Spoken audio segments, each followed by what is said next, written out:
मगर उन्होंने कहा आपकी नीति क्या है? मैं नीति बताता हूं। 1986 से जो भारत सरकार का नीति है, और जब आप 10 साल यूपीए सरकार में थे तब जो आपका नीति था वही हमारा नीति है। मान्यवर, मुझे अब तक एडीएमके के सारे एमपी 4 बार मिले अलग अलग समस्या पर, एक में भी तमिल शरणार्थी का जिक्र नहीं। और कहते हैं डू समथिंग डू समथिंग।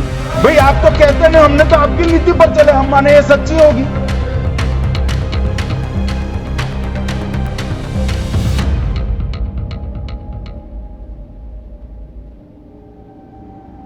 इतने सारे तमिल शरणार्थी आए हैं, इसके लिए भारत सरकार की नीति क्या है? बहुत अच्छा मुद्दा। मान्यवर, मेरा भी वो शरणार्थियों के लिए दिल इतना भी दुखता है जितना कनी मोदी का दुख। मगर उन्होंने कहा आपकी नीति क्या है? मैं नीति बताता हूं। 1986 से जो भारत सरकार का नीति है, और जब आप 10 साल यूपीए सरकार में थे तब जो आपका नीति था वही हमारा नीति है।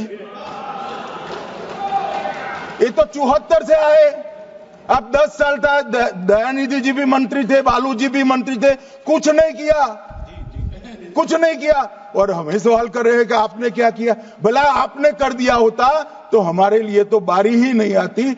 मान्यवर, तमिल शरणार्थियों की नीति में हमने फुल स्टॉप कॉमा का बदलाव नहीं किया है। जिस सरकार में डीएम के हिस्सेदार थी वही नीति को हमने जस का तस अपनाने का काम किया है।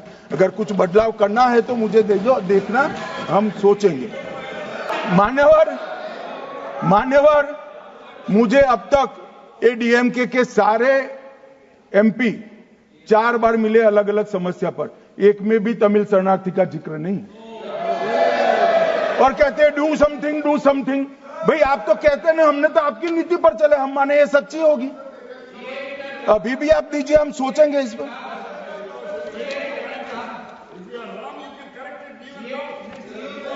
मगर आपने रॉन्ग किया है, एक्सेप्ट करते हो ना? आपने रॉन्ग किया वो तो स्वीकार कर लिया, चलो अच्छी बात है।